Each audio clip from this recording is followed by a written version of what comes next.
The Tesla was parked in Mom's driveway, its metallic blue paint catching the late afternoon sun. I'd driven it to Sunday dinner without thinking much about it. I owned 3 cars, and this one happened to be the most practical for the highway drive to Mom's house in the suburbs.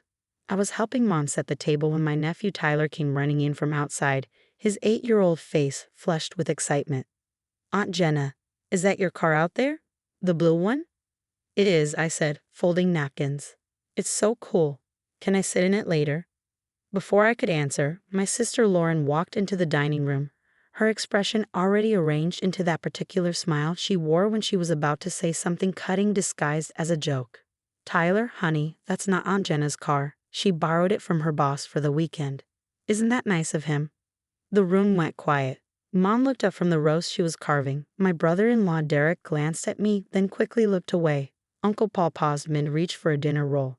Tyler looked confused, but Aunt Jenna said, "Tyler, go wash your hands," Lauren said, her voice still light but firm. After he left, she turned to me. "I mean, it's a Tesla, Jenna. We all know what you make at that little nonprofit job." I worked in property management, not at a nonprofit, but I'd stopped correcting Lauren's assumptions about my career years ago. "It must be nice having a generous boss," Aunt Sharon added, passing the green beans. "Back in my day, we had to buy our own cars." Derek laughed. Uncle Paul chuckled. Mom said nothing, focusing intently on slicing meat. I set down the napkin I'd been folding and picked up my purse. "Where are you going?" Mom asked, finally looking up. "I just remembered I have an early morning tomorrow. I should head out." "But we haven't even eaten yet," Mom protested, though her tone was half-hearted. "Save me some leftovers." I smiled, the same calm smile I'd learned to wear during years of family dinners where my life choices were dissected and found wanting. "I'll pick them up next week." I walked out without another word, feeling their eyes on my back. Tyler was coming down the hallway, his hands still wet from washing them. "Aunt Jenna, where are you going?" "I have to go, buddy, but next time you visit me, I'll let you sit in the car. Deal?" His face lit up. "Really? At your house?" "At my house." I didn't live in a house. Not the one they knew about, anyway. They thought I rented a small condo downtown. They never actually visited it because every time they came to the city, they stayed with Lauren in her house on Maple Street. The house had helped her buy 3 years ago, when her credit score wasn't quite good enough for the mortgage she wanted. I drove home in silence, the highway stretching out before me. My phone started buzzing around mile marker 43, text messages in the family group chat. I didn't look.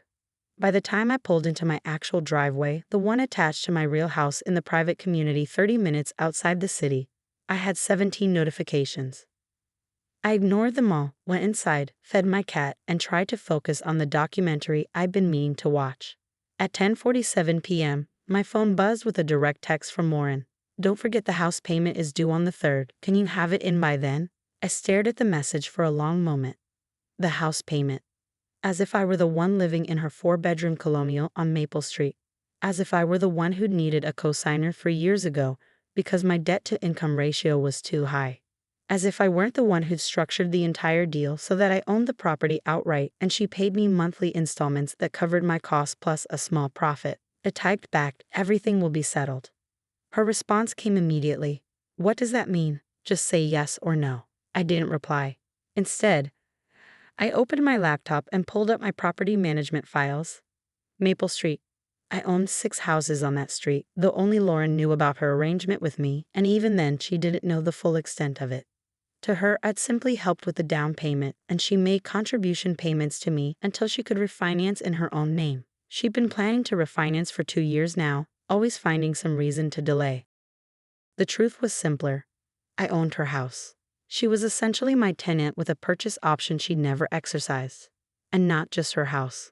When I'd started buying properties 8 years ago, I'd focused on one street in one suburb because the area was undervalued and the school district was about to get a major funding increase.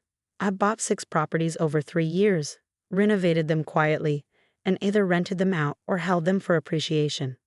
Lauren's house had been my 4th purchase. When she came to me desperate for help, crying about how she and Derek couldn't afford to stay in their rental and needed to buy something before Tyler started kindergarten, I made her an offer. I'd buy a house outright. She could live in it and make monthly payments to me, payments I'd structured to be lower than her rent had been. When she was ready and qualified, she could buy it from me at a fair market price minus her payments. It had seemed generous at the time, and it was. But she turned it into a narrative where I was the little sister who'd somehow scraped together enough to help out, while she was the one doing me a favor by accepting. At family dinners, she'd make comments about how I was still getting on my feet, while she and Derek had really established themselves.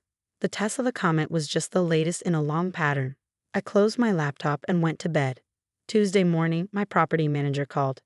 "Jenna, I've got the new tenant applications for 4782 Maple. Young couple, both teachers, excellent references. Should I move forward?" "Yes, but let's run the full background check first." "No rush. The house doesn't need to be filled until next month." "Got it.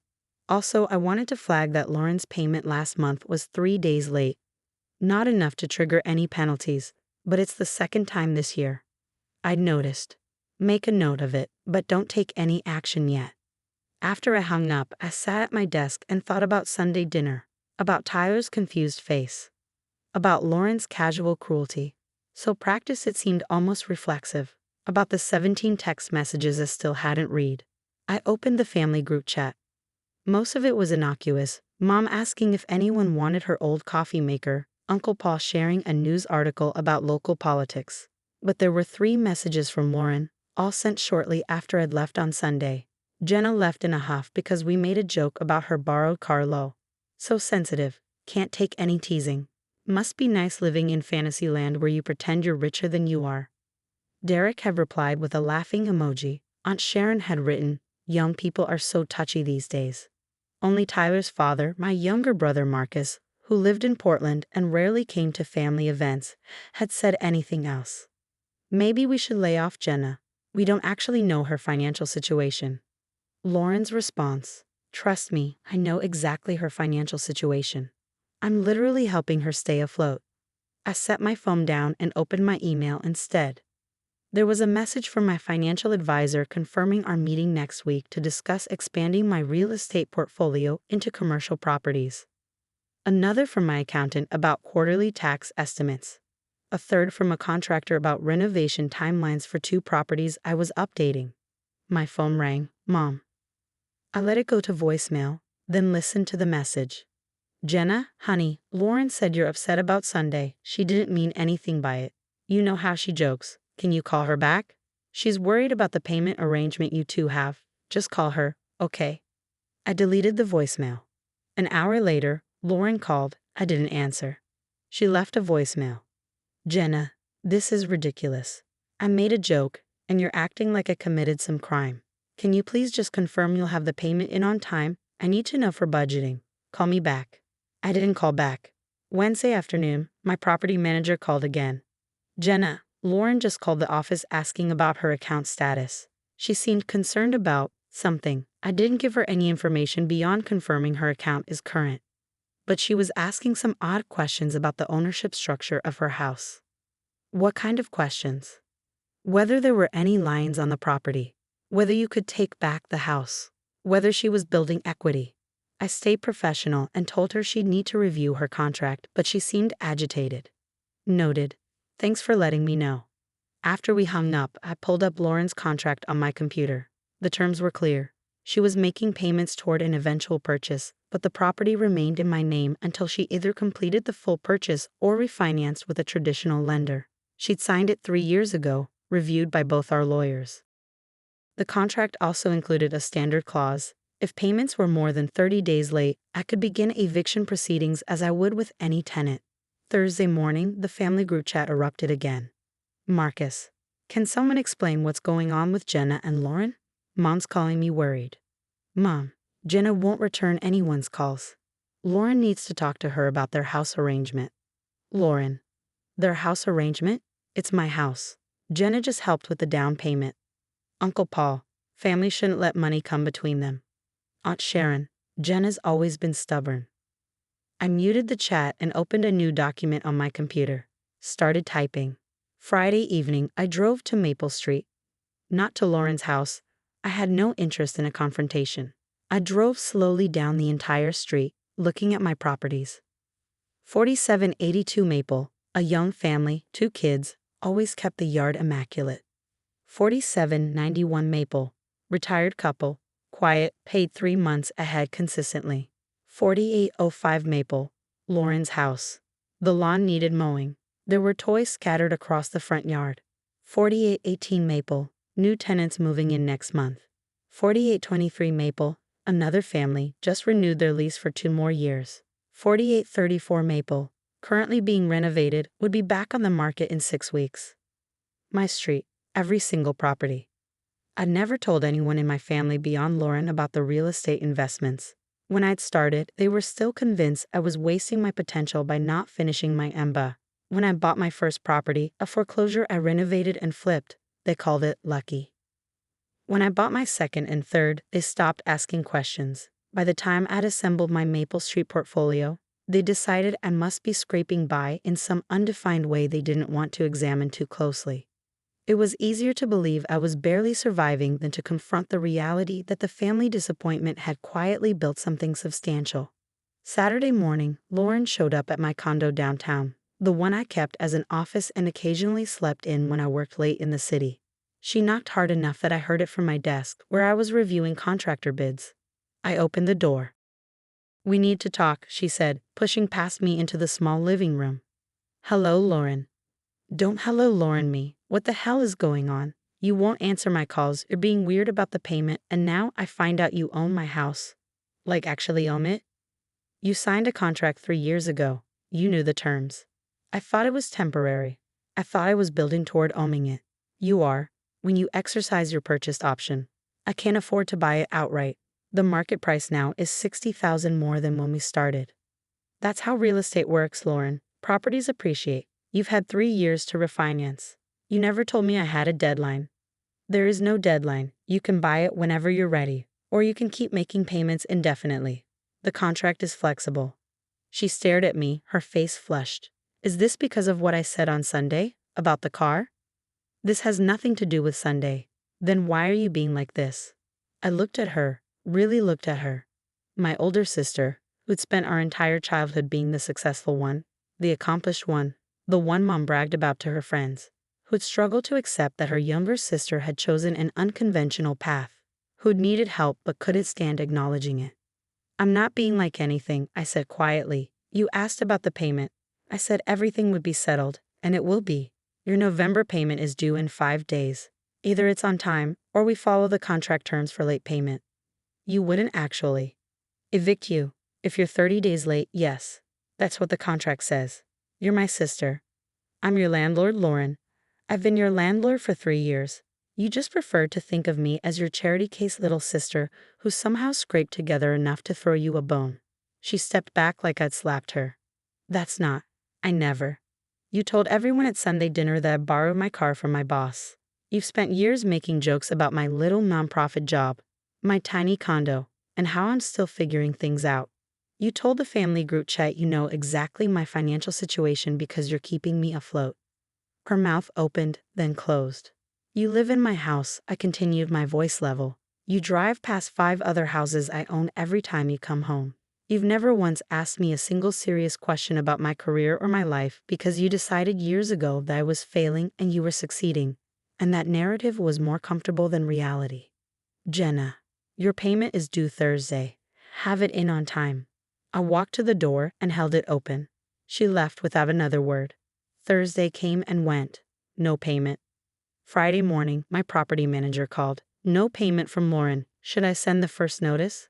"Send it. This is really happening. This is really happening." The notice went out Friday afternoon. Payment overdue. Grace period of 15 days before penalty fees apply. 30 days before eviction proceedings begin. My phone exploded with calls and texts. I ignored them all. Saturday evening, there was a knock on my real front door, not the condo, but my actual house in the private community. I'd never given my family this address. I opened the door to find Marcus standing there, his expression carefully neutral. "How did you find this place?" "I hired a private investigator. Cost me $400. He looked past me into the foyer. "Nice house.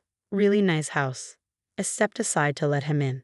He walked slowly through the main floor, taking in the vaulted ceilings, the professional kitchen, the wall of windows overlooking the private lake.